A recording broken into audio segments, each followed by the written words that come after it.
Hello and welcome back to the Napoleonic Wars pod, where today, well, I say we've broken out the fancy dress. One of us has broken out the fancy dress, and the others have come suitably equipped.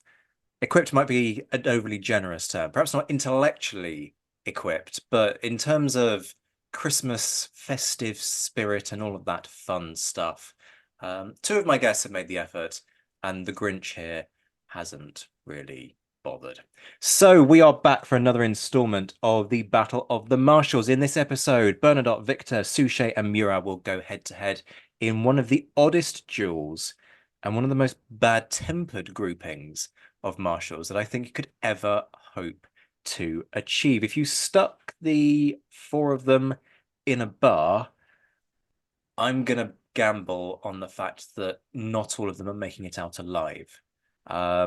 But if nothing else, Murat is going to look good whilst he's doing it. On the subject of looking good, I'm going to double back to this is very bad presenting already. We've even had a 24-hour break since the last installment, and I still haven't got my shit together.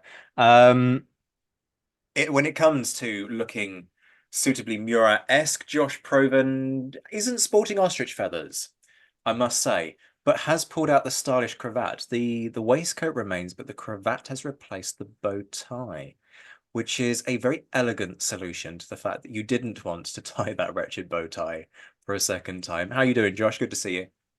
I'm doing well, and those of you who are tuning in, following the course of these episodes will realize this is a 24-hour cycle has passed because my voice has degraded considerably. I will neither confirm nor deny whether a solid 3-hour recording session on the previous three episodes might be responsible for that. Folks, if you haven't checked out the Adventures in Historyland YouTube channel, please sort it out. It's Christmas. You've got nothing to do because you've gorged yourself on mince pies and turkey. So if you want to vegetate that off, because that's definitely a solution to having eaten a tad too much over the Christmas period, the Adventures in Historyland YouTube channel will help you scratch that itch. Equally, you probably got some nice money for Christmas. Money is usually nice. I don't know why I said nice money. I'm wondering if the hat is the problem. The hat might have to get the heave ho. Perhaps the hat is distracting me. But yes, if you got some money for Christmas and don't know what to spend it on, I have a solution for you. Go to hellion.co.uk and search for Bullocks, Grain and Good Madeira on the Marshall and Chat campaigns and Every Hazard and Fatigue on the Siege of Pensacola. There you go. I spent your money for you. You're very welcome. Equally not to be outdone, and in fact it's Sam's fault that I decided to break out the stupid hat in the first damn place, because Sam texted me saying I want to wear something glittery to out Josh, and I was like, well, good luck. But Sam has clearly, you've gone for velvet, which is an interesting solution to the problem, but you do look sort of very hostess. I could see sort of you and Josh hosting some kind of soiree somewhere, and all of your guests peering down your nose at me because I have done, what did you describe it as? Popped on your fancy dress hat in the corner like a little child because mummy said you could if you were a good boy and didn't disturb the adults. That's not an entirely inaccurate assessment of the situation. I hate to admit it, but yes. Sam Jolly. FYI, also look out for our new band, Velvet and Silk. Oh, I see. So I'm what, the facilitator here. Where's my agent's fee? Where's the cut that I get for, putting the two of you together? Come on. It's I'm not all doing it's this for the fun of like it. 1% or something. 1% of something is still something. It's probably more than I make out of most other history related stuff. So I'll take it. There we go. Sam Jolly, creator of the Royal Logistic Corps Museum, Worthy Down, Winchester. Expert on all things logistic and logistics. There is a difference, I'm told, only because she's told me off for getting it wrong in the past. And also formerly assistant curator at the Royal Engineers Museum. She knows her way around military corps. Great to see you both. Thank you for agreeing to a second installment of this. Because it's Christmas, we're going to continue with the anarchy that was that parlor game that you all need in your life that will be patented for next Christmas, probably. definitely not. What is your favorite marshal? But we've exhausted our repertoire of favorite marshals, which means we now need to do least favorite marshals in order to expose inherent biases, because this is a scientific process on this podcast, in case you hadn't realized already. So we'll It's save. like Neil deGrasse Tyson is in the room. It really is, isn't it? It's really not. It's really not. We will save my least favorite marshal for the next installment, partly because it gives me an additional amount of time to work out who is my least favorite marshal. Although most of you are probably thinking it's a done deal, but I may surprise you in the next episode. Wait and see. There's a teaser for you. Now, Sam is rather miffed at the latest iteration of this parlor game, because apparently she let slip in the previous segments of recording who her least favorite marshal is. And it's a memo that I might have slightly dropped. So the rules of this highly complex and technical game are that we get to ask one question before we make our assessments. We'll play this for Sam and for Josh. So my question to Sam is your least favorite marshal, is your decision there influenced by your LAN obsession? I cannot choose between my children. Do not make me choose. But if they're your least favorite marshal, then surely that's a done deal. They're not your children. All of the marshals are my children. All of them. So, sounds a lot like Napoleon, something Napoleon would say. I was gonna say that have we had a seance with Bonaparte in the last 24 hours? I mean, you're wearing earrings that I did rather unkindly describe as Murat's balls. So at this stage, I wouldn't put anything past you. For those of you who are listening on the YouTube channel, Sam isn't literally wearing Murat's testicles. What she's wearing is Christmas pudding earrings. But it was a joke that was too good to pass up, given that Murat's in this episode. But come on, no, I've got to hold you to it. Least favorite marshal. So in response to my question, is your least favorite influenced by a LAN association? No. Oh, damn. Okay, that's the problem.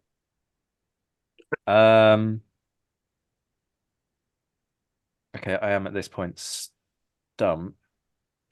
But knowing you, anybody who, inverted commas, betrayed Napoleon, otherwise known as seeing the light, realizing that he was an idiot and not in the best interest of France, and therefore putting the needs of the country and the army before their emperor. Yeah. I'm just gonna have a stab at this and go Marmont. No. Okay, Josh, your turn. Is he a cavalryman? No. Okay. Well, that eliminates Grouchy, and you were never going to have Murat as your least favorite. Let's be honest. I don't know why I'm doing this out loud again. This is really bad tactics. If you're playing this at home, don't play it the way I play it, because I'm just giving Josh ammunition by working through the logic of this situation.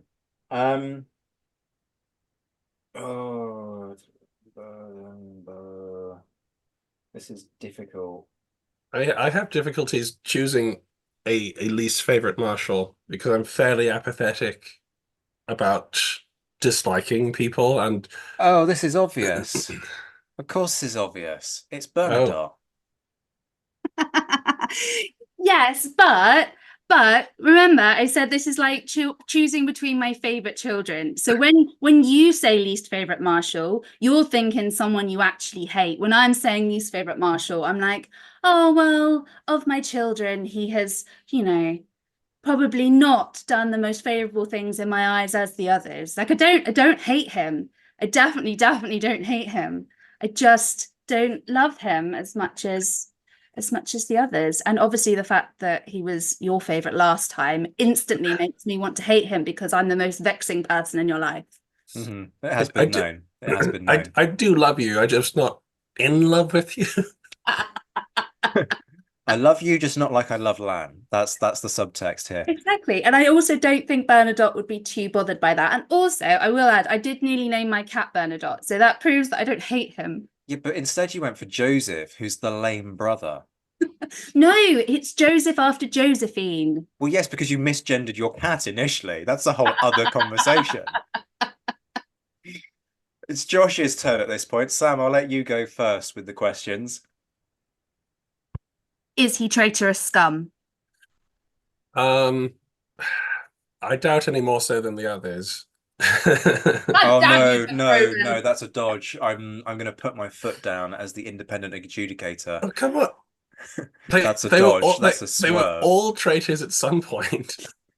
No, you have to be more explicit in the spirit of Sam's question. I don't believe he is one of the classic traitors, no. That's even more awkward an answer than when I asked you in a different episode whether your favorite one had betrayed Napoleon and served the Bourbons. And you went, well, he betrayed Napoleon, but he never served the Bourbons, I would say. So Yes. That is a It was true. disconcertingly good impression of Josh, actually. if Josh was a dragon and I was some kind of medieval hero Whoa, trying to whoa. trying Where to are we guess going his now? riddles to get to treasure, I would die instantly because Josh would just give me weird riddles that I would never ever even be able to understand what he meant, let alone how to answer them. Are you Oh, implying dear. that Josh is Gollum out of The Hobbit and that you are Bilbo Baggins trying to guess your way out of that cavern? Let me think. There's a lot of I'll own it. There's a lot of them. Let me think. Just think clearly if he's okay. You can call him a traitor. Go on. Yes. Oh, that complicates things. Because he wasn't a traitor, but then now he is a traitor. Well, it's more like I said he wasn't one of the famous traitors. He's not one of the the ones who are known for being traitors. I didn't want to confuse it that way either. But yes, technically he can be deemed a traitor. I'm sure Bonapartists think of him as a traitor. So if you're listening to this trying to pick up tips on pro strategies to win this game of martial guessing roulette, what you just witnessed there was a pro play because I probed Josh for more information that has now influenced my decision without actually explicitly asking a question. So there you go. If you need that help around the Boxing Day dinner table, you are very welcome. Just make sure that you name the move after me. That's all I ask. Sam, what? What's your move? What's your guess? Oh, I mean, the fact that Bonapartists hate him as a traitor, I might go with Marmont. See, he's one of the famous traitors, I'm afraid. He's literally his name in France is Mud because of this. So I'm afraid not. My guy's a little more of a vague traitor, but mostly because I don't think a lot of people know that he was a traitor at the end. MacDonald? No. Okay. That's told me. What is my question? The dragon has spoken. You didn't even sugarcoat it for me. You were just absolutely brutal. No, get out of here. Leave, child. Go back to your corner with your silly hat. Are they known for their flamboyance and ostentation? Not that I'm aware of any more than any more than the others, but okay. That doesn't answer my question. I thought apologies if it turns out that he is. Well, I mean, clearly it's not going to be Murat now, again, right? Because everybody. No, I have no massive problem with Murat. That wasn't my guess, though. Oh, wasn't it? No, it wasn't. That was literally the point of my question, was to eliminate Murat from contention, which is why it's a dumb question. What I just did there deliberately was show you how to not play this game, because this is what really matters in this episode. I really do not know, and I am losing the will to live, quite frankly. So I am happens a lot when I play games. I am going to say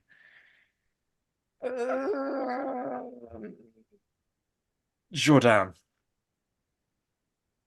Yeah, That's a dumb. That's a I'm afraid dumb not. I'm afraid not. suggestion. Frankly, I Jourdan can saved France. He's exactly. interesting. As soon as the word came out of my mouth, I just like, no, that's stupid. Of course, Josh is going to like Jourdan. Okay, Sam, it's all yours. Is he in this episode? No, no, no, no, no, no, no, no, no, no, no, no, You no, had no, two no. questions. No, you get one question. Each person gets a question. You've had your question. You went first. You have to guess regardless. You keep changing these rules as we go along. Okay. I am aggrieved by that suggestion of corruption. Where's the hat? The Riddle Master Dragon would not like it. I'm going to just take a stab in the dark then and go with Victor. Bingo. Oh, well played. You nearly slapped your laptop across the room there. And considering that you fell flat on your face last night after 3 hours of podcasting in an effort to not squish your cat, Yes. you're not doing very well in the last 24 hours, but congratulations. Correct guess. Is that the first one that you've guessed? Yeah. First one anybody's guessed, actually, I think. I think I got one of the ones in the previous. You got Bernadotte for me today. Okay. I know it's been a tough sort of 5 minutes, but It really has. It really has. I'm not sure I'm in the zone to attempt this, but folks, we have drawn out this torturous introduction long enough. It is time now to get to business. We have heavyweights all round, quite frankly. Even if you're sort of looking down this list and kind of going, oh, but somebody like Suchet, Victor, are they really heavyweights? Yes, they are, as we will establish in due course. Bernadotte faces off against Victor, faces off against Suchet, all of whom are forced into the corner by the sheer animal magnetism that is Murat and his deeply impressive ostrich feather thigh game. I'm ditching the hat. It's happening. I'm blaming the hat entirely for the anarchy thus far. And we're going to see if that resolves the situation. It blatantly won't. But we will start with with my favorite Marshal, the only person to win the Napoleonic Game of Thrones. Not my line, Rachel Starks, but I've stolen it at this point. Very sorry, Rachel, but it was too good to pass up. We are, of course, talking about Bernadotte, who is championed by Alexander Mikaberidze. 1799, France is in crisis. A new coalition of European powers has formed against her. French armies have suffered a series of stunning setbacks. Political opposition, both right and left, has grown steadily at home. Economic malaise has deepened. The French government is facing such widespread disapproval that its own members are hopeful to find a capable man to take charge of the situation before it turns dire. The armies of the Republic were disheartened and dejected, remembered one of the directors. The generals were discontent, the soldiers worn out and depressed. What was wanted was a man who possessed the confidence of the army and reputation founded upon the character and achievement. Such a man was, no, the director did not mean Bonaparte, not at all. He actually referred to Bernadotte, Jean-Baptiste Jules Bernadotte, one of the brilliant generation of French generals raised by the tumultuous forces of the French Revolution and sent forth by the energy of revolutionary war to dominate Europe for over a decade. In 1797, Bernadotte found himself leading reinforcements to Italy, where he came face to face with Bonaparte. Both set in their own waves, self-assured, driven. No wonder they didn't see eye to eye. In 1799, while Napoleon was still in Egypt and the French Republic faced a crisis, the directors made Bernadotte a minister of war to deal with a national emergency. His ministry didn't last long, but he showed much talent and energy in this position, raising supplies and recruits and reviving the waning fires of military enthusiasm and civic patriotism. And yet, Bernadotte was the victim of his own success.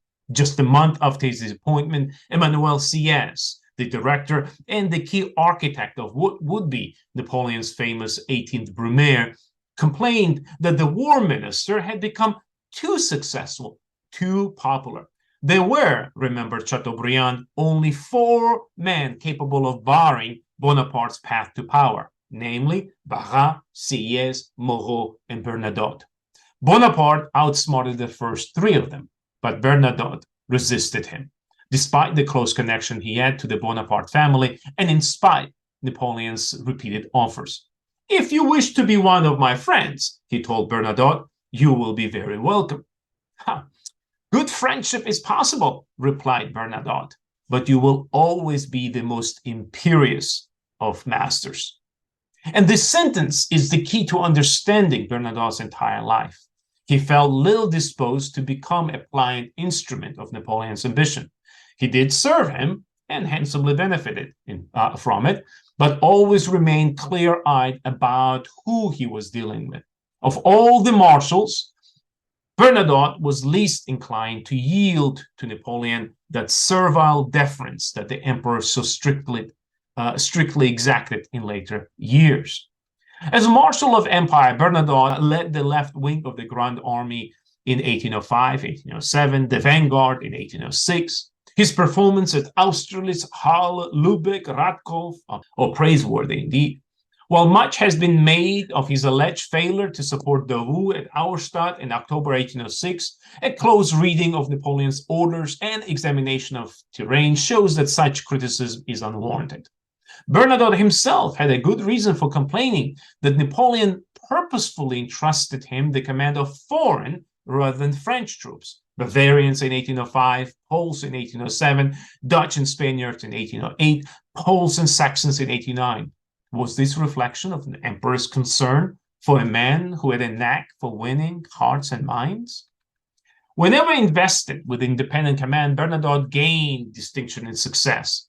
He was methodical while campaigning, attentive to comfort of his troops, and when the occasion required, showed great resourcefulness, energy, daring, as was the case in Tübingen in 1796, at Halle and Lübeck in 1806. What made him stand out among the marshals was Bernadotte's diverse experiences. Whenever Napoleon needed a capable administrator, Bernadotte seemingly was his choice, for he demonstrated a combination of qualities that Napoleon valued highly: initiative and analysis, firmness and efficiency, alongside tact and humanity. Such was the case with his appointment as the governor of Hanover in 1804, of Ansbach in 1806, of Hanseatic towns in 1807, the head of the French occupational forces in Denmark in 1808. When the tide began to turn against Napoleon, Bernadotte was the only marshal who was marked out by public opinion as being capable of succeeding the emperor. While appreciating Bernadotte's talents, Napoleon also kept an ever-watchful eye on him. "You've never seen a man or received a letter without my knowledge," he warned him. Bernadotte knew as much, which is why he must have been surprised when his name was considered by the representative of Sweden, who assembled to find successor to their childless king. Their choice looks less startling in hindsight. Bernadotte has consistently shown his consideration and generosity towards the conquered enemy, including the Swedish prisoners, whom he treated with such kindness.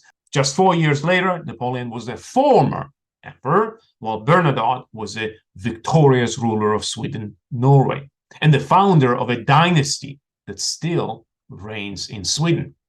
He was never the protege of Napoleon in the sense in which Joseph, Louis, Jérôme, Murat were. The Swedes selected him as their candidate on his own merits. And Bernadotte insisted on his own terms in dealing with Napoleon. That is why Napoleon said at St. Helena, "I cannot say that Bernadotte betrayed me. I can accuse him of ingratitude, but not of treachery." In March of 1844, when Bernadotte finally passed away at the age of 81, one of his obituaries concluded, "The commerce and manufacturing of Sweden have doubled, agriculture improved, instruction diffused, finances raised from a state of great embarrassment to complete prosperity, national debt almost paid off, and so on. Bernadotte found Sweden exhausted by centuries of foreign war. He has left her at the head of secondary powers of Europe and well prepared to uphold her interest and her dignity." Who is Napoleon's greatest marshal? How do we define greatness? In seeking answers, we should look beyond the battlefield, for marshals should not be assessed just for their tactical brilliance. Masséna, Lannes, Davout, Ney, they are all undoubtedly gifted commanders. But what do we make of them away from the din of the battle? What is their legacy in politics, culture, society, economy? When looked through such wider lens, Bernadotte appears towering over his comrades. In the words of his biographer, it was as a brave soldier that Bernadotte built up his reputation, but it was as a statesman that he did his greatest accomplishment. Alex Mikaberidze there championing Bernadotte in an inestimable fashion. And I should just say there was a very strict time limit on all pitches. Alex sent me 11 minutes of material. And so if you're listening to that thinking it's a tad disjointed, it's because I had to be brutal and fair to the others and cut things down a bit. So apologies to Alex. What I will do is put Alex's full pitch, because it is really interesting, on YouTube as a separate file for you guys to watch should you be interested. So please do have a little look at the full length version if you'd like to hear the full thing. Bernadotte, adept politician, Napoleon's equal. He's certainly the closest, I would say, to being Napoleon's equal on a couple of measures. There are individuals who could make an argument about, in very specific circumstances, are they Napoleon's equal? But I think on a couple of, in some respects, actually, he's Napoleon's. No, I'm not going to go so far. I'm not going to be so anti-Bonapartist as to say that Bernadotte had a bigger legacy than Napoleon, because that would be factually incorrect. The code, if nothing else. But he's certainly the closest to being Napoleon's equal. I would argue he's the most strongly principled by a significant margin. Now, you could turn around and say, yes, but Zach, that's not particularly impressive when you've got people like Victor and Masséna and Murat in contention here. Capable commander, but my problem with him is that he doesn't shine significantly. I was very pleased to hear Alex kind of make that argument of ungrateful, but not a traitor. Which of course is Napoleon's own assessment of the situation. So take note, avid Bonapartists. There's a hint there for you. Your own fanboy person idolization effigy thing even says this. Those were deeply technical terms. I promise you I haven't been on the mulled wine, all right? But I don't know. Is he on another plane to the other marshals because he ruled? That's perhaps my problem. And Alex's argument is very clever in that sense that, look, when it comes to Bernadotte, you've got to judge him differently. And he's the only one who you kind of can put into that category, with the exception of Murat. Murat has the opportunity, but certainly lacks the inclination. And the other issue, of course, with Bernadotte is I don't think he's going to win the public vote. I really don't. You've got Murat in this heat. And we know my biases here. I am Team Bernadotte. So Josh, Sam, help me out. How do we assess Bernadotte? I mean, Sam, I'm going to come to you first because you're going to be peevish and negative because you don't like Bernadotte. He's that child that you pretend to like, but secretly deep down, you are just crushingly disappointed in. So come on, let's hear the shade that you want to cast against Bernadotte. I think he's still a strong contender, but I can see why you like him, Zach, because he's very balanced. He's the, as Alex said, a battlefield commander and an excellent statesman. He's a half and a half. He's not garish. He doesn't charge into things. He doesn't dress flamboyantly, which I don't see why this keeps coming up as being a negative trait, being flamboyant. We could all do with an ostrich feather. I think an ostrich feather makes everyone a happier person, and if you're a happier person, then I think you're going to be a better battlefield commander. But never mind. So I can see why you like him. He is far more measured than perhaps some of the other marshals. But that's probably why they then all work together as a good team, because you need you need the balances. You need the well, I'll save that for the Murat one, but you need the flamboyant brave people versus the calm collected ones. It's just how teams work. And he's a diverse guy, and he does really good at the admin. Being a good administrator seems to come up actually quite a lot. Basically, for anyone who's not a cavalryman, everyone's used this as a positive trait. So he was an excellent administrator, which is odd, because I don't necessarily think anyone likes being called an excellent administrator as a positive trait. I don't know, but it's really shown up in this. It's a mark of competence, I guess, isn't it? But the counter issue to this is that if you're in the cavalry, you've got a heck of a lot more administration to do, because you haven't just got to feed the men, you've got to feed the horses. So actually, maybe, is there a prejudice here in that we're talking about all of these cavalrymen being flamboyant because that's a trait that we associate with them, not so much with Grouchy, but with some of the others. And in the process, we're just kind of blind to the administrative capabilities that you need to be a competent cavalry commander. I mean, I'm literally plucking that theory out of the air as I'm saying it, because it's only just occurred to me in light of what you've just said, Sam. But I wonder if that's am I even right? I mean, look, you're the words. You're the logistics expert here. Am I right in making that assumption? Surely, if you have to dabble in administrations and logistics too heavily, you've got a shit quartermaster. That is a compelling argument, and perhaps I'm approaching this from a Wellingtonian perspective. I want to know who the chiefs of staff to the marshals were, actually. I was thinking this yesterday. I want to know who did their admin work, who are their right-hand men. I don't know who they were. Exactly. Maybe Murat just had an excellent administrator and an excellent quartermaster, and therefore he didn't need to worry about that kind of thing. I don't know. That's probably a PhD in itself. Someone reading into that. There you go. Josh, let me get your take on Bernadotte.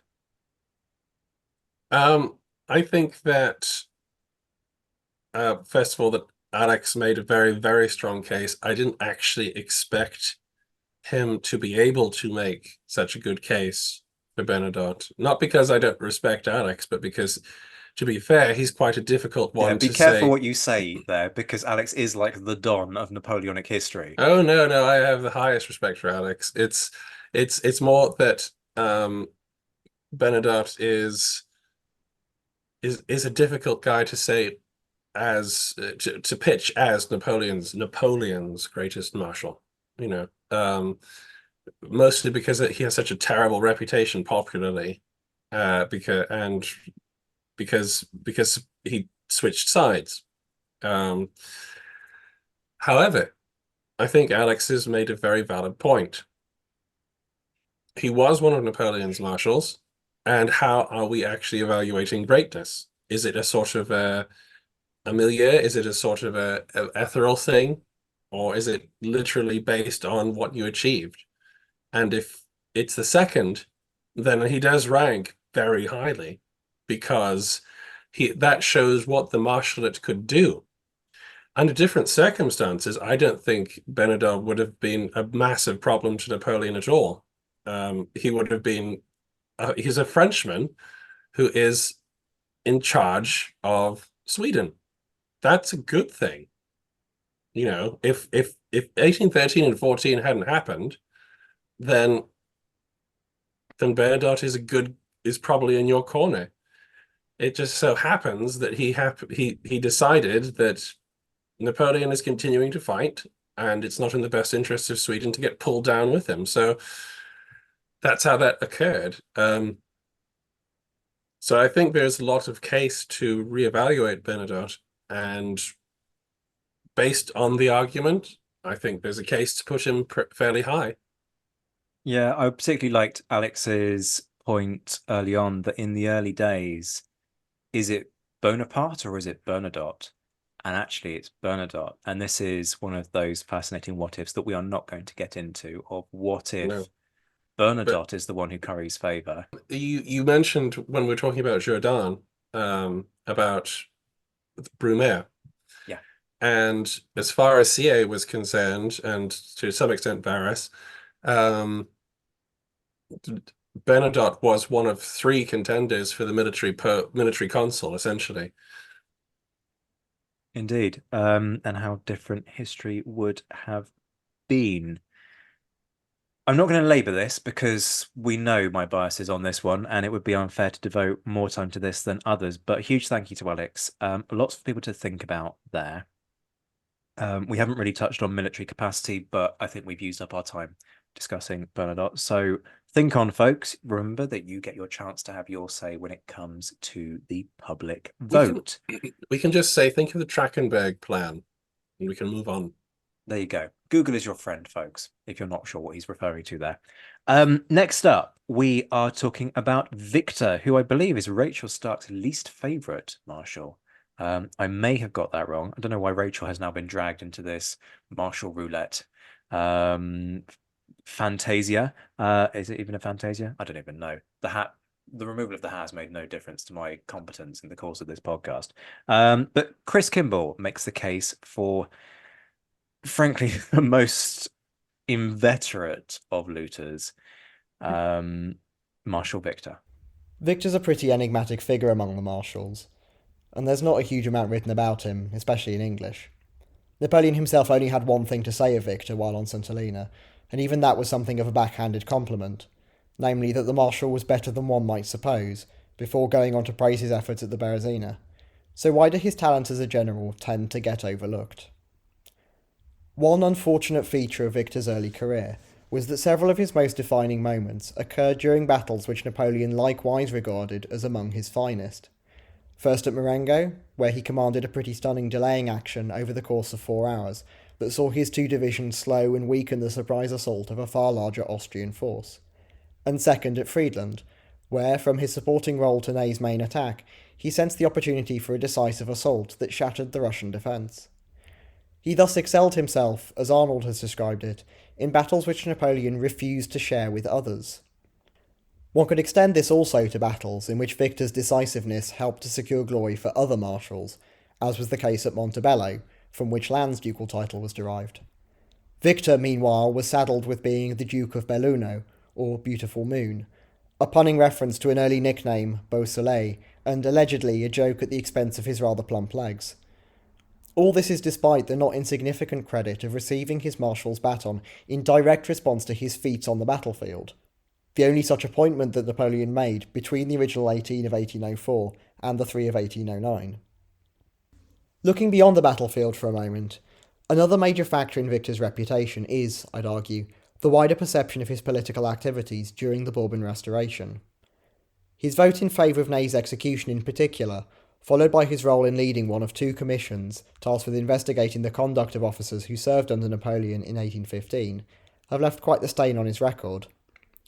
The apparent zeal with which Victor took up these roles has led to characterisations of the Marshal as a quite unscrupulous figure, ready to abandon his once ardent Republican beliefs and turn on those who he'd fought alongside for his own personal gain. Delderfield, in his book on the Marshals, for instance, compares Victor really quite unfavourably with Oudinot, another who refused to side with Napoleon during the 100 Days, as someone for whom it was, quote, not a matter of oaths and duty, but one of self-interest, and the strong streak of snobbery often found in radicals. Besides questions of likability, or even morality, this type of self-interest of which he's accused paints a broader picture of his personality that's fairly unbecoming of a senior commander, and does raise legitimate concerns over the integrity of his decision-making. He was, for instance, known to line his own pockets through plunder, including one ingenious taxation scheme in Erfurt that Chandler links to the Marshal. But just on the question of the Restoration itself, and the possible charge of his fickleness of character, this endorsement of Louis XVIII goes beyond the self-serving gesture taken when he sensed perhaps that Napoleon's luck had run out, astute though such an assessment would have been in any case. He was unguarded in his criticism of Napoleon's coup of 18th Brumaire, which was followed by a period of disgrace in which he lost his command. Given this distance or even suspicion between him and Napoleon, a factor that renders the award of his Marshal's baton all the more notable, a testament of his ability, it's important to look charitably on his support in 1815 for what amounted to a constitutional monarchy, in which he could, to an extent, retain his liberal principles, over-endorsing yet another military dictatorship imposed by a coup. Viewed in those terms, there's good reason to be critical of a simplistic characterisation of his behaviour during and after the 100 Days as a regressive abandonment of some long-held belief for personal gain, certainly not when compared against the wild vacillations of someone like Ney between 1814 and 15, who did unfortunately make it all too easy to be found guilty of treason through his political naivety. The ideal of a constitutional monarchy, after all, really began to gain traction at this time as a progressive solution to the organisation of state, especially in German-speaking Europe. I won't go into too much detail on the Ney affair itself, but again it's important to be critical of those characterisations, which seem to dwell a little too long on Victor's role in the verdict. There were several opportunities to reach a different outcome, not least in the original Council of War assembled by Saint-Cyr to try Ney, which included figures like Jourdan, Massena, Augereau and Mortier, before the whole matter landed with the Council of Peers, where the Royalists naturally had more influence to exert. Returning once more to the spirit of Napoleon's opening comments on Victor then, that he was better than one might suppose, it does feel as though in advocating for the Marshal, one ends up fighting a defensive action of sorts. Moments like his daring assault at the Siege of Toulon notwithstanding, he isn't known as the flashiest of generals. There's a lovely extract in Costumier's book on Victor, where he compares the Marshal's simple, clean-shaven appearance with that of Murat in all his finery at Dresden. Another battle, incidentally, where Victor commits his troops in what proves to be the decisive attack that destroys the Allies' left wing. More characteristic of Victor's skill, and demonstrative of perhaps why his talent isn't as recognised, are those less flamboyant, prolonged efforts that demand an astute feel for the ebb and flow of battle, like at Marengo, or more famously, Berezina, where for 2 days he variously delayed and counterattacked Wittgenstein's forces, before typically leading a formed retreat across the river. Although not possessed of a great initiative like that of Davout, that isn't what Napoleon especially seemed to want of his marshals. To the contrary, Victor's greatest strength as a senior commander coincided precisely with that skill which Napoleon described as a general's principal talent, in knowing the mentality of the soldier and gaining his confidence. The case for Marshal Victor there, brought to us by Chris Kimbell. Victor, the man in Napoleon's shadow. It's an interesting one.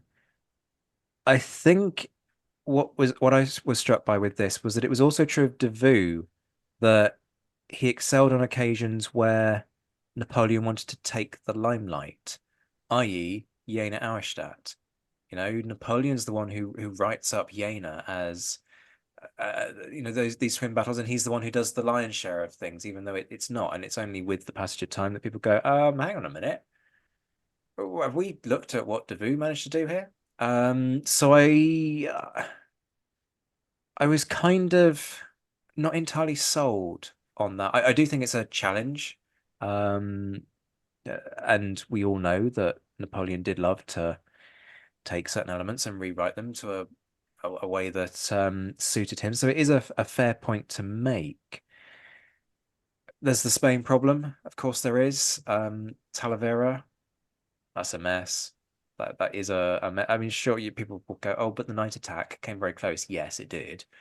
But half of that army is Spanish. And it's not, Spanish army that's had time to regather and retrain and all the rest of it. Those are not good quality men. They literally get scared by the sound of their own gunfire at one point and run away. So for all that Wellington might have chucked them into the stronger of the options and positions at Talavera, it's still not a good mark to have lost Talavera. Not the flashiest of marshals. That doesn't really surprise me, but Victor likes to plunder.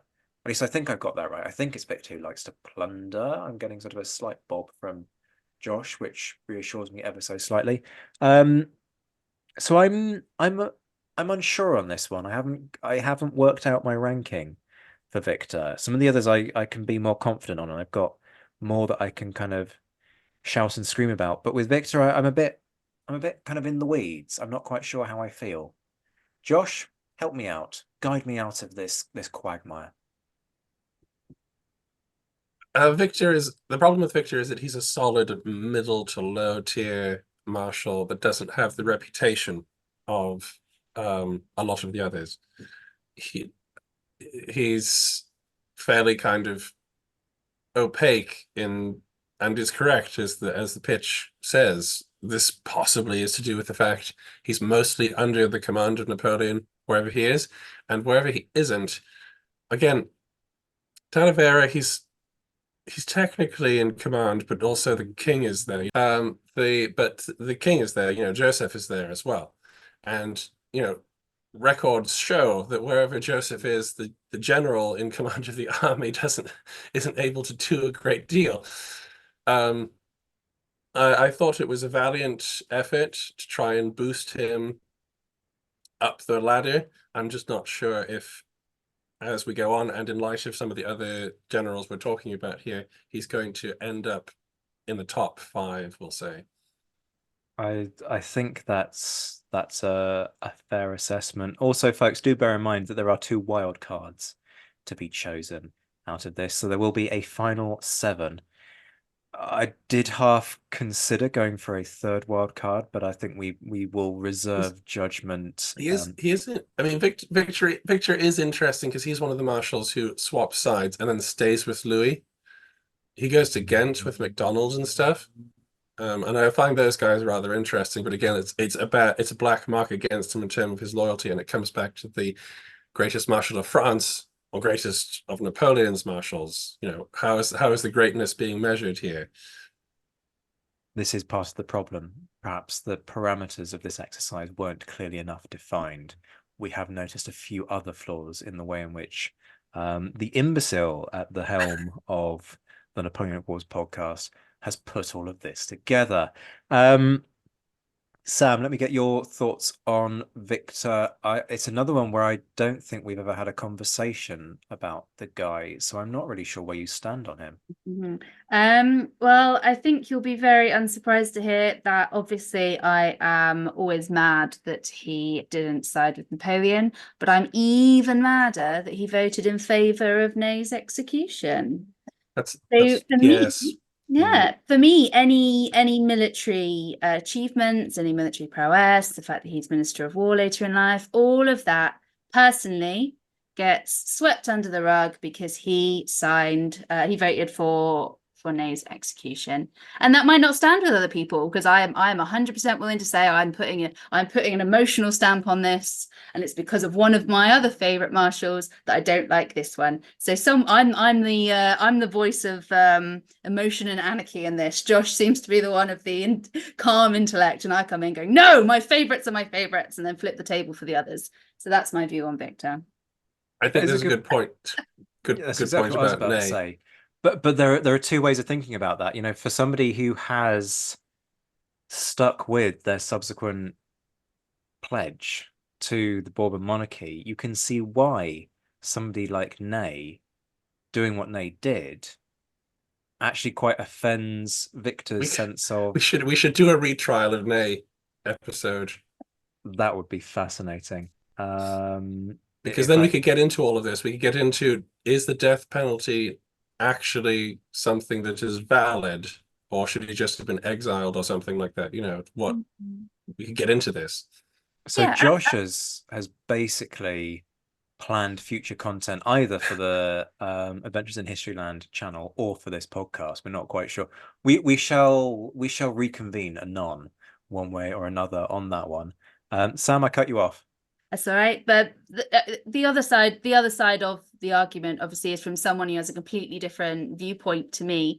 If you are taking it that Victor is demonstrating his integrity by deciding that what's best for France is now the Bourbons, and that he will stick with his loyalty to the side that is now best representative of France, then absolutely he's one of the heroes of that story.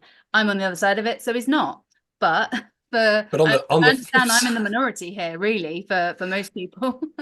But on the flip side, do we know that he was thinking of France? Do we know that any of them were thinking of France, or rather thinking that Napoleon has no hope of winning, so I might as well stay with the Bourbons? There's self-interest at play here, is not just the fate of France to be considered. Absolutely. Absolutely. I was just trying to give him some credit, so it wasn't just we switched sides there for a second. This is getting very confusing. I'm not sure my brain can cope with all of this. Next, somebody will be saying that, Murat was an idiot, and it won't be me. We will get there in due course, though, but not just yet. So yeah, Victor, a confusing one. I'm not sure if we've really helped ourselves or our listeners in coming to a conclusion on Victor, but Chris, if nothing else, thank you for giving us a pitch that really made us scratch our heads and try and work out how we felt in all of this. Well, didn't make Sam have to consider how she felt. She was quite emphatic, but it was a very good pitch for someone who I don't care about. There's a brutality there. No, he made me care for the duration of the pitch. I was like, this is a good pitch. And then it got to the end and I remembered that it was Victor and I don't care. But it was a very good pitch. Thank you. Okie doke. We shall move on to another. Again, we didn't really sort of talk much about military skill besides the Spain problem. And three of these individuals have a Spain problem, but the next one has the least Spanish problem, which is a technical term, of perhaps all the marshals to go to Spain. And we'll debate the reasons for that. But next up, we are talking about Suchet, the one that I think probably the most significant of the ones that people love to forget, which sounds very cryptic, and hopefully unpicking that for us now is Antoni Gumbau. Now to the Battle of Marshals, I bring you Mariscal Suchet. Why I think he deserves to be considered as one of the best? Because when you are looking for performance in military, you are not looking for the one that is most flamboyant or more dandish, or the one who had better outcomes, like founding a royal dynasty. You look for someone who has the job done. And Suchet had his job done. You see, as he began as a cavalryman, but contrary to the usual talk, he was a smart cavalryman, unlike others. He learns his business during the Napoleonic Wars, fighting side by side under the orders of Napoleon. But when he left to Orient, to Middle East, to Egypt, he remains in Italy, acting as chief of staff of other revolutionary generals, sharing their victories and their miseries.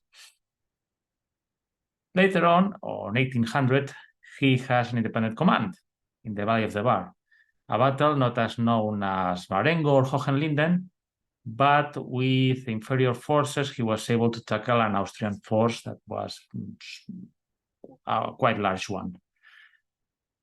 He could have won his martial baton by then, but I guess that he was not much in politics to get that one in that time.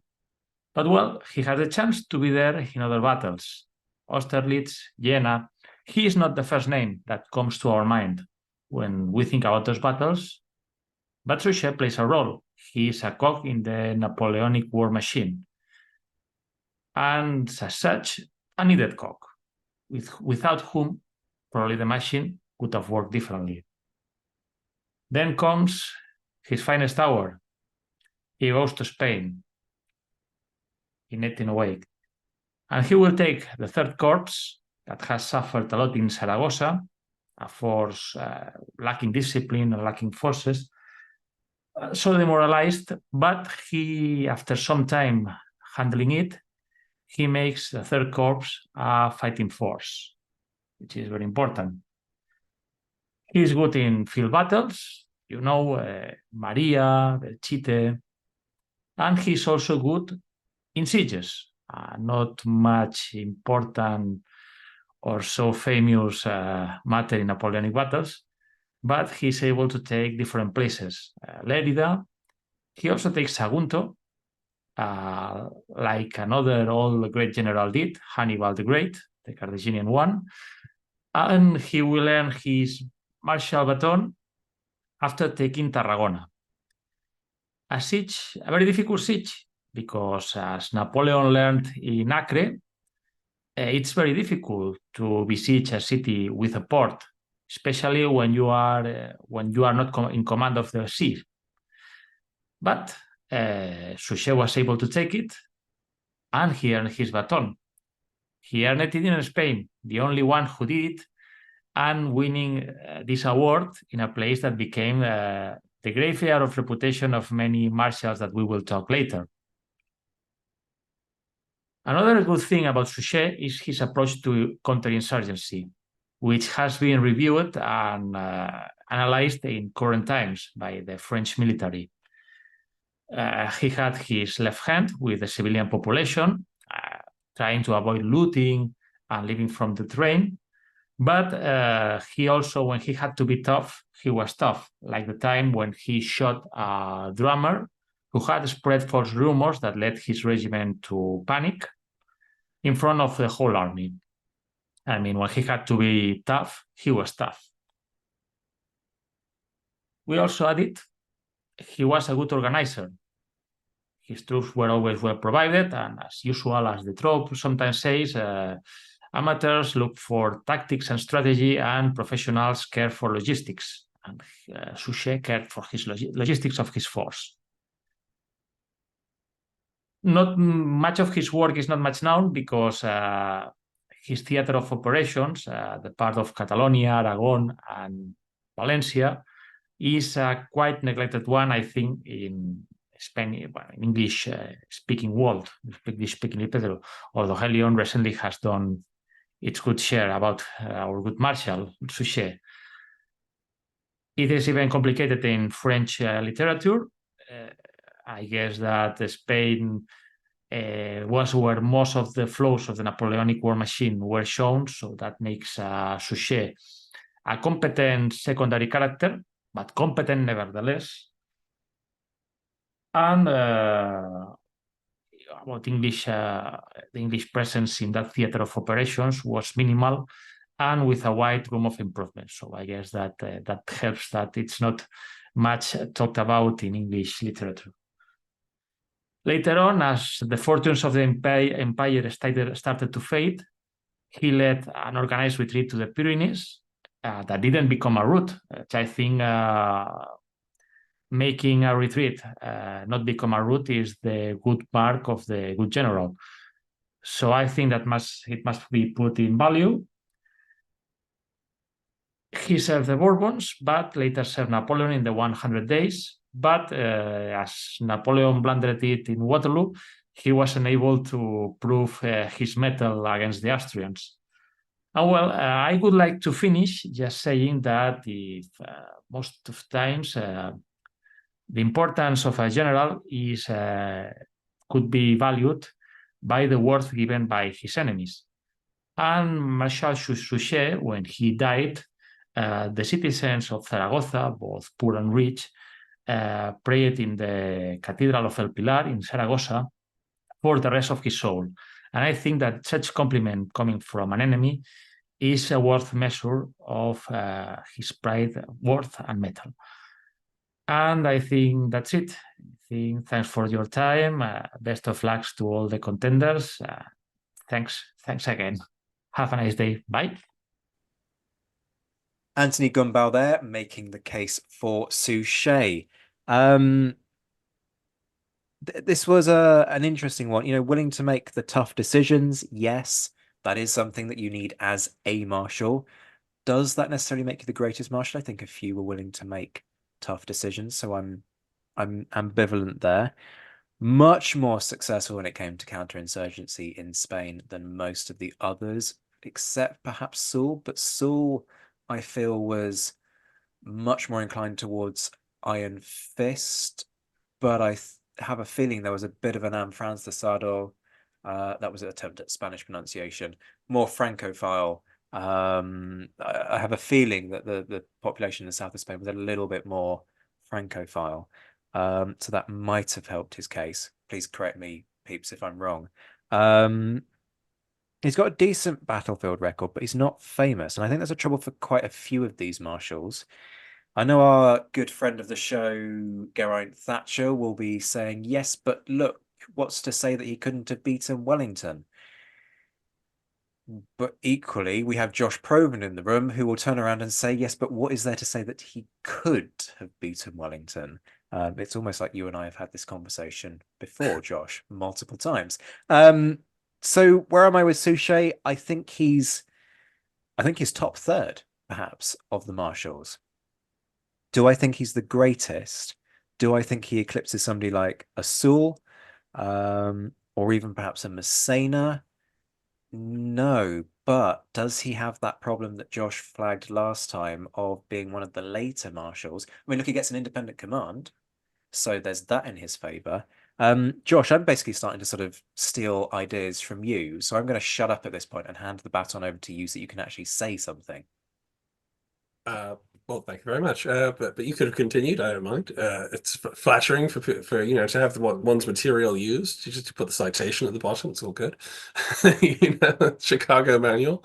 But Suchet is both easy and problematic. It's a strong pitch for a strong underdog. People love an underdog. People love the ones like Davout was an underdog. People didn't really clock him outside of actual French historians until quite recently.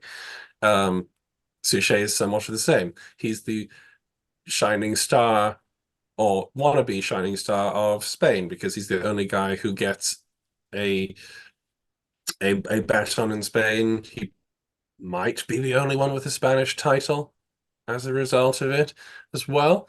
And so you have this idea that he was better than the other marshals who are in Spain. However, if you're looking at his reputation tactically as a general, he did not fight Wellington. He maneuvered around Wellington and caused him some problems at one point. That's about it. And he actually has a rather poor reputation. There's a siren now going on, I'm sorry. That he rather has a poor reputation against British troops in southern Spain. The battle that he fights against the British does not go terribly well. And he is one of the few marshals to have the shame of being defeated in the field by a Spanish army. And those are two really good points, and I'm slightly ashamed that they didn't occur to me, but you're dead right. You know what, the folks in command in that section of Spain are not your Wellingtons. They're not even close. And nonetheless, he doesn't do particularly well on the battlefield. Yes, does well in terms of ruling that part of Spain. But yeah, that's a really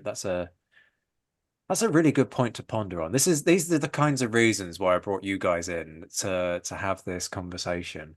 And it's not just the British. In 1815, yes, he does have only a moderate amount of troops. He's in southern France. He's engaged by the Austro-Sardinians, and he's supposed to be able to hold the passes against them, or should have been trying to hold the passes against them, but he fails to do so, and he gets driven onto the plain. And essentially, he's unable to operate because his army is too small once they're out in the open.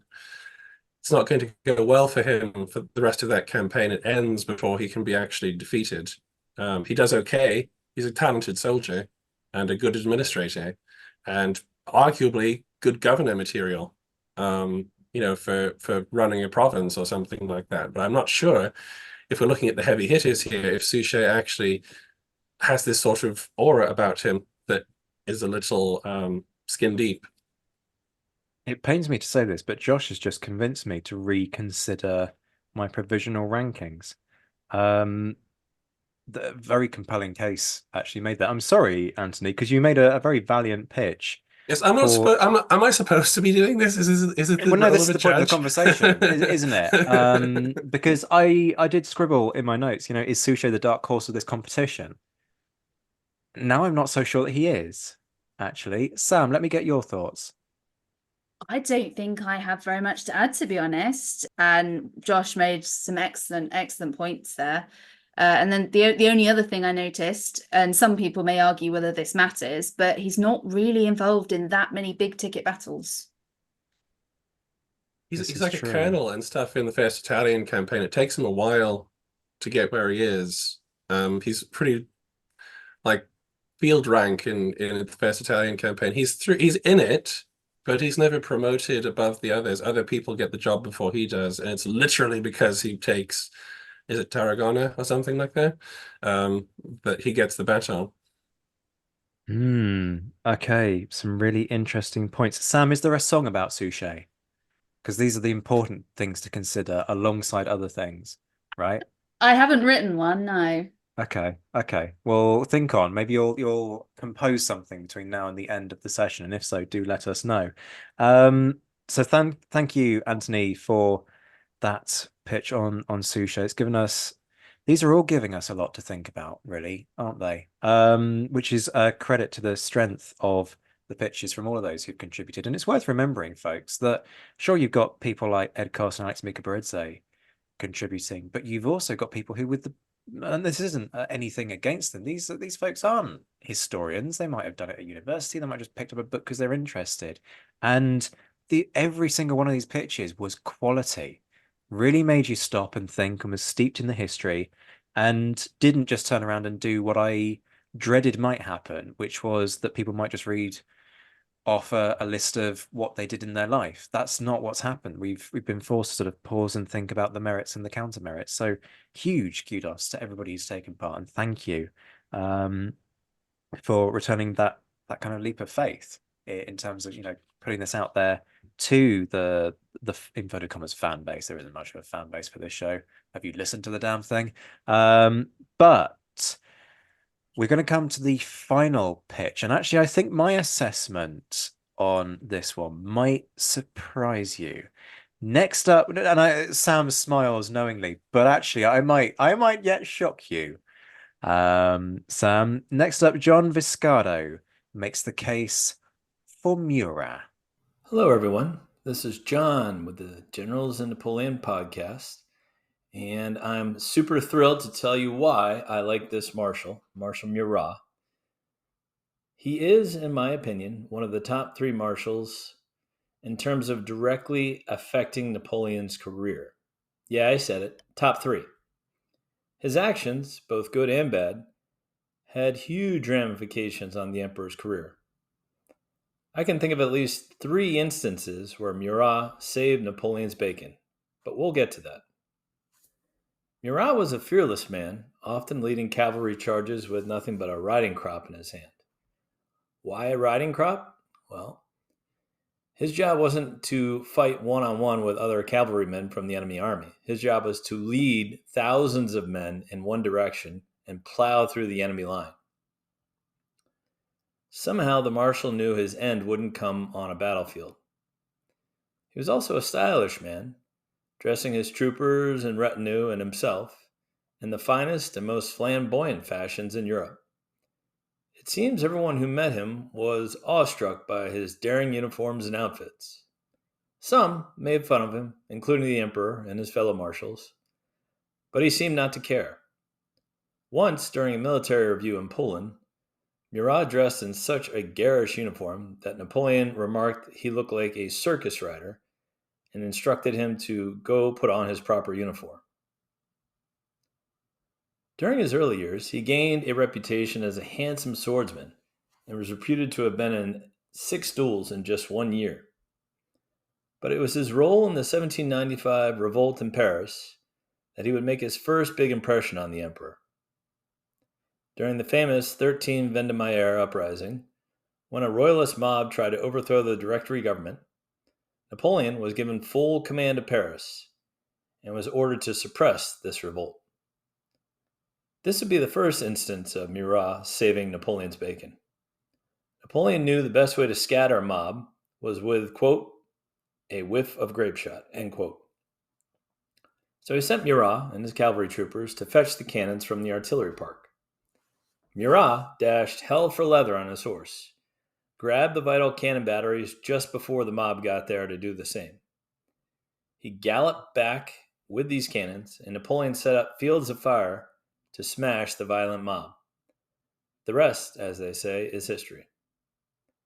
Murat helped Napoleon save the day and save the Directory government. Throughout Napoleon's famous Italy campaign in 1796 and 1797, Murat was at every major battle: Dago, Mondovì, Rivoli, Bassano, leading cavalry charges into the teeth of the enemy. He was also a major force in the Egyptian campaign. At the 1799 Battle of Abu Qir, Murat and his cavalry smashed the center of the Ottoman lines. Murat's charge was so quick that he burst inside the enemy commander's tent, Mustafa, severing 2 of his fingers with a saber. In return, Mustafa shot Murat in the jaw.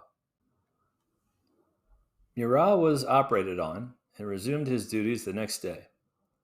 The Battle of Abu Qir was a huge victory for the French, inflicting 18,000 casualties against only 800 casualties for Napoleon's army. Murat's work in the 1805 Ulm campaign was also impressive. Murat and his cavalry reserve provided a nice feint against the Austrians. This occupied General Mack as Napoleon fell upon his rear and ultimately surrounded the enemy, causing their eventual capitulation. His later bit of cheek with Marshal Lannes in capturing a vital bridge into Vienna was also an impressive maneuver. A few years later, in 1807, Murat saved the day again for the emperor. It was a snowy, cold massacre of a battle at Eylau, and for once, Napoleon was caught on the wrong foot. After the Russians destroyed Marshal Augereau's entire corps, they pressed their attack. As Napoleon's center was collapsing, the emperor rode up to Murat and asked him to charge. The fearless Murat launched his 11,000 cavalry troopers in one of the most famous charges in history. The large wave of horses and troops smashed into the Russian lines, causing much devastation, and turned a potential rout of Napoleon into a draw of a battle. Second time, Bacon was saved. As a reward for his service and to appease his demanding sister Caroline, Murat was given the Neapolitan throne in Italy. On his throne in Naples, he was referred to as the Dandy King due to his fancy clothing. Although he was born of modest means, he maintained a royal bearing, always confident, always ready for the next adventure. When Napoleon was assembling the largest army ever for his 1812 invasion of Russia, he insisted on, quote, the finest cavalry leader in the world, quote, to join him. Even after the disastrous retreat from Russia, Murat remained loyal to the emperor, serving in the 1813 German campaign. His work at the 1813 Battle of Dresden could be considered the third time he saved Napoleon's bacon. A French participant observed, quote, Murat, cut off by the Austrian Army Corps, hurled himself upon it at the head of his carbineers and cuirassiers. Nearly all of the Austrian Corps commanders' battalions were compelled to lay down their arms, and 2 other divisions of infantry shared their fate. End quote. Yes, Murat made his mistakes. His violent suppression of Madrid caused a nationwide uproar against the invading French. His lack of energy on the retreat from Russia was uninspiring, and his turning against Napoleon in 1814 was disgraceful. But overall, I believe he was more beneficial than detrimental to the emperor. One book says that Murat fought in over 200 combats, and yet lived through all of them. He also returned to the emperor's side in 1815 in fighting against the Austrians in Italy. Unfortunately, his army was routed, and he lost his throne and later his life to a firing squad. So in the end, he was indeed serving the efforts of Napoleon and died for the French cause, even if it was indirectly. He was a brilliant leader of men, even if he wasn't that clever of a man, and his troops would follow him anywhere, and Napoleon was lucky to have him. John Viscardo there making the case for Murat. We all know my stance when it comes to Murat. I do rather love that all balls and no brains line from Rachel Stark. Yes, he does save Napoleon. That's kind of his job, though, I would say. That is literally the point of all of these guys. Doesn't matter who they are, whether it's Davout, whether it's, that they're being sent with a task, which is to go and do Napoleon's work where Napoleon can't be. So he's dead right, and I'm pleased that he did pick out the whiff of grape shot instant, because Napoleon's the one who gets the credit, but actually it's Murat who does the legwork. If folks are wondering, the whiff of grape shot comment comes from Thomas Carlyle. It's actually a phrase that's coined after the event. It's not Napoleon's own words, but for all that it's Napoleon who benefits from that moment, actually it's Murat who facilitates it. So a really nice point there. Nobody can question that the guy was stylish. My God, has anybody in history rocked an ostrich feather better? I will freely admit it. And time again, I openly admit to the fact that I am deeply jealous of his thigh and, quite frankly, his buttock game. I cannot pull off breeches in the way that Murat can, and I resent it. There you go. I've said it. He is not the greatest judge of character, in my opinion. I would say time and time again, Lannes has what Murat lacks. So if you want a straight fight between Lannes and Murat, I'm going to put Lannes further up the list every single time. I completely agree with what John said at the end there. Napoleon was lucky to have him. Yes, he was, without a shadow of a doubt. And yes, you need a Murat somewhere within your army. I'm just not sure you necessarily need them as a marshal. I can understand why you would give somebody like Murat that status, because it encourages a certain type of behavior amongst your troops, which is beneficial to a point on the battlefield. But for me, perhaps the most fatal flaw when it comes to Murat is that he basically co-starts a war. Dost and Mayo. Without Dost and Mayo, the Peninsular War potentially doesn't become the apocalyptic conflict for Spain and for France that it goes on to become, because you can understand the resentment on the behalf of the Spanish people. I can also, on one level, understand Murat's response, but to be so brutally suppressive takes the embers and then pours petrol on them, quite frankly. And that is Murat's fault. Murat is the one who explodes the Peninsular War, which makes it so hard for the French to try and then they can't put it back in the box. He literally opens the Pandora's box of the Peninsular War. And that, for me, is an unforgivable mistake, because he is meant to be there as the guy in control. He's meant to be Napoleon's representative. He is the one who's meant to keep things dampened down, and he doesn't do that. He fans the flames by poor judgment, by being all balls, being that full-on cavalryman, and not using that brain of his. So there you go. There's my takedown of Murat. John, you made a fantastic pitch. You knew I was going to tear this one apart because it's Murat. But I will say this. He's still a contender because he's probably in the top 10. Even despite the fact that I don't like him when it comes to Murat, I still say that he's in the top 10 of the greatest marshals because he has talents that you need. There you go. There is my surprise. Sam, is your mouth agog at this revelation? Not hugely. Obviously, I completely agree with your evaluation of his role in Spain. But I think that Murat basically did, other than that, when he's being the cavalry brash marshal, he did exactly what he needed to be. He knew who he was, he knew where he was there, and he did it well. Because it comes back to that point I briefly made in one of the earlier discussions, in that if every single marshal was the same, it wouldn't have worked. You need those different elements of a team. If the entire if the entire marshalate were all Davout's, it would have probably been just as bad as if the entire marshalate were all Murats. You need that variety, you need that those different skill sets, and he has this massive legacy. Most of the pitches we've had over the last 3 or 4 episodes, they have all pretty much, over half of them, 75% of them, have had a reference to Murat in there. My responses to most of them have also had some kind of reference to Murat in there. There has always been, oh, well, my guy wasn't all balls and no brain like Murat. His legacy just permeates the entire marshalate. Even if you're not actually meant to be talking about him, he's still there. And I think that certainly has to be considered.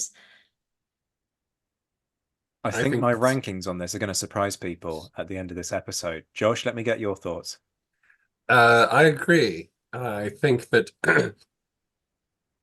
it comes back to greatness again. I think actually, yeah, John had a good subject, someone he legitimately pitched for and did a good job. He could have gone further, actually, I think.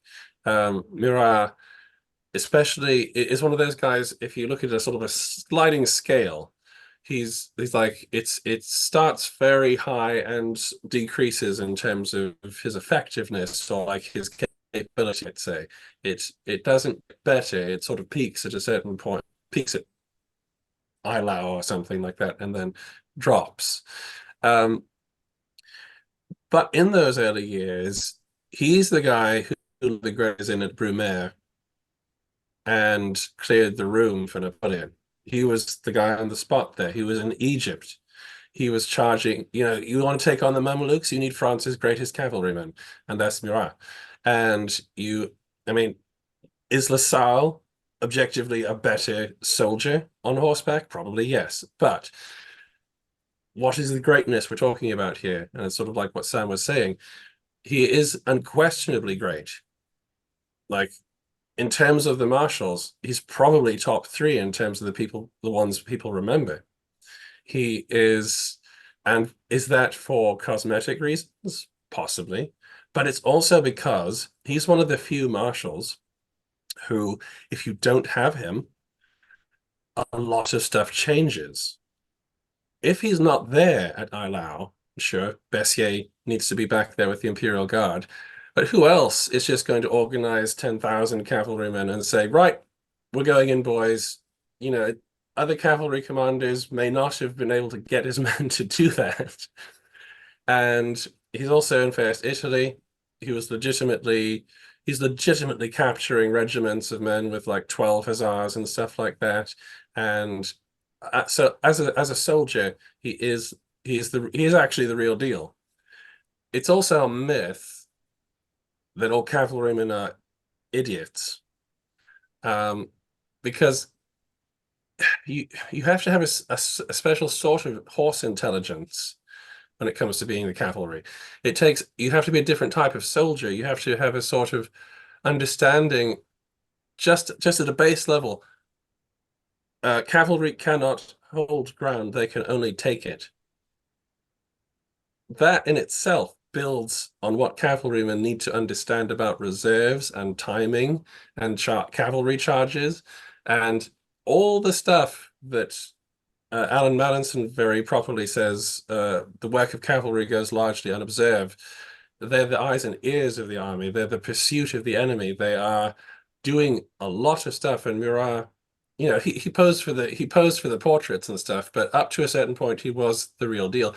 My biggest problem with Murat isn't even Dos de Mayo, because I don't think many of the French marshals would have handled that particularly well. I think that his biggest problem is Russia. And whereas Napoleon had cause to leave the army, Murat had much less cause to leave the army. And that's one of the big problems with him. He is legitimately one of Napoleon's greatest marshals, and you can sort of make fun of him all you want, but the problem is it is just true. He is certainly an easy target, and I'm very guilty of taking pot shots at that easy target. That buttock is hard to miss. But you do make a really good point. And if nothing else, right, Murat's story, as both of you are saying, it captures the popular imagination.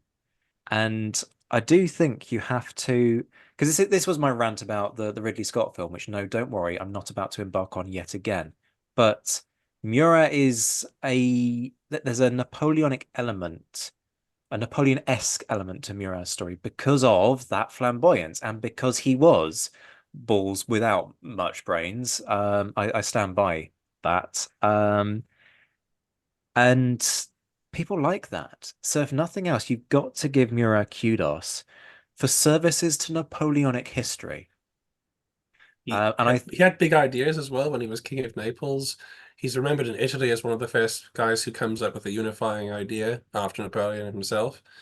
Like I said, by that point, he's definitely showing his weaknesses in terms as a leader, but it's still an interesting thought. He's very involved in Italian history and the way that Italian history goes after the Napoleonic Wars as well. Yeah, there are different legacies with Murat, aren't there? I suppose that's what we're getting at, that by the traditional measure, no, he doesn't stack up against some of the others. And I guess we also have to admit as well, in terms of bias, we said about Ney, he died tragically, and that colors how we think of him. We do have to remember that Murat has a similar ending. He dies tragically and heroically, and he's a similarly kind of grassroots marshal who goes to heights that normal people don't get to. And so, on the other hand, you can't, let's be realistic at the same time.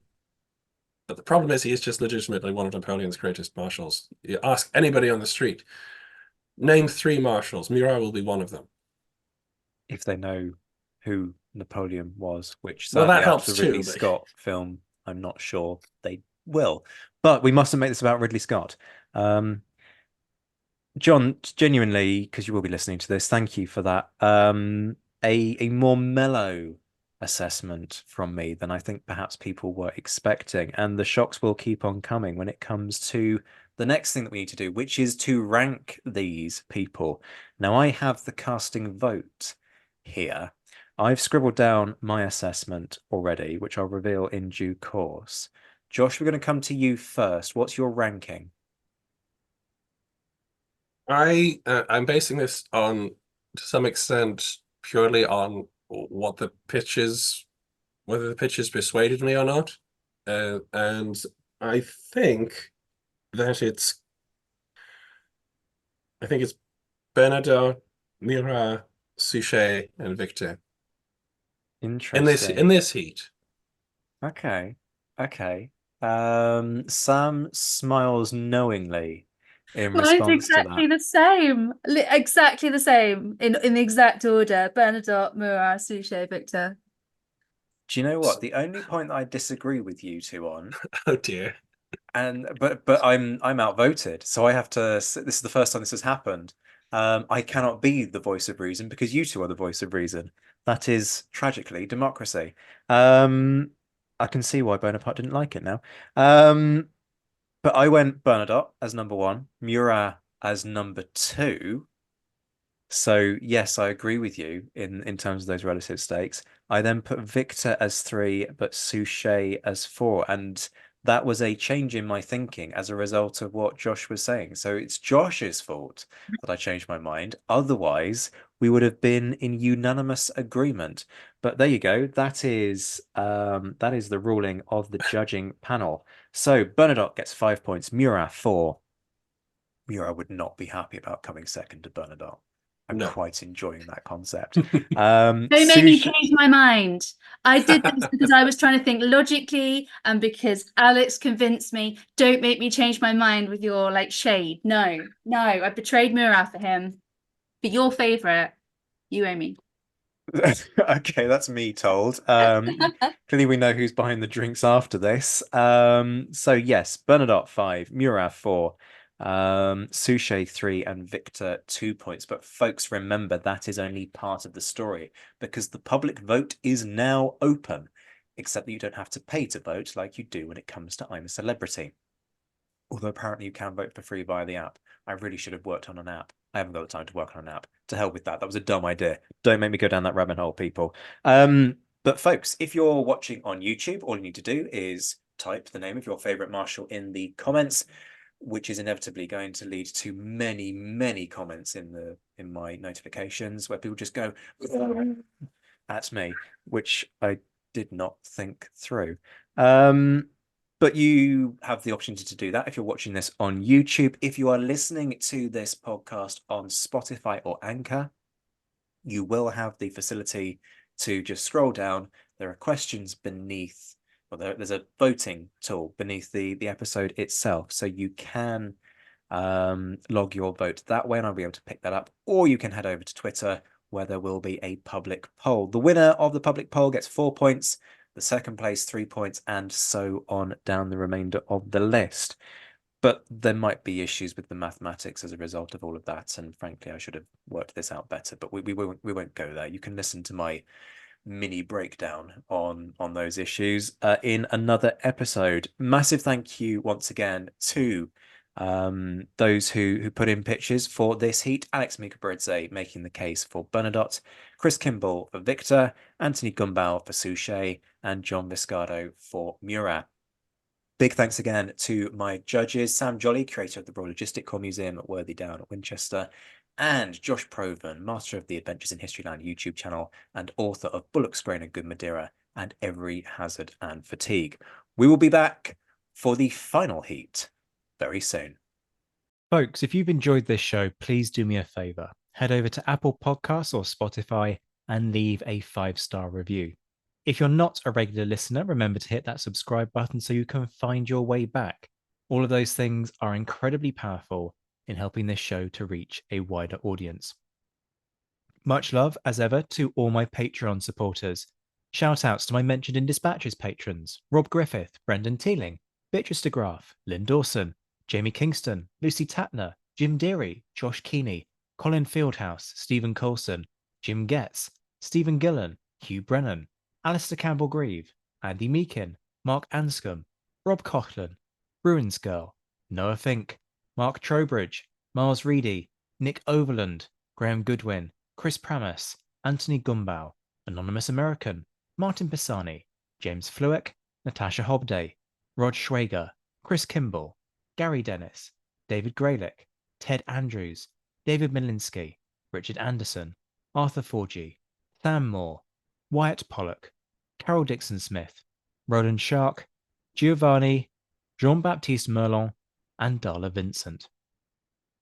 And the Admirals, John Haynes, Ryan Diamond, JC Kaiser, Bob Burnham, Mike Guest, Liam Telfer, Todd and Ned Campbell, Rachel Stark, Mark Duckers, David Maxwell, David Priest, Graham Callister, Sean Sullivan, Stephen Ashworth, Dan Hazelwood, Kate Walcombe, Clemens Beman, Charles McKay, Reto the Sci-Fi Fan, Tim Day, Mark Chestnut, and Jason Morn. I'll be back very soon, but until then, I'm Zach White. This has been the Napoleonic Wars Pod. Take care of yourselves, my friends.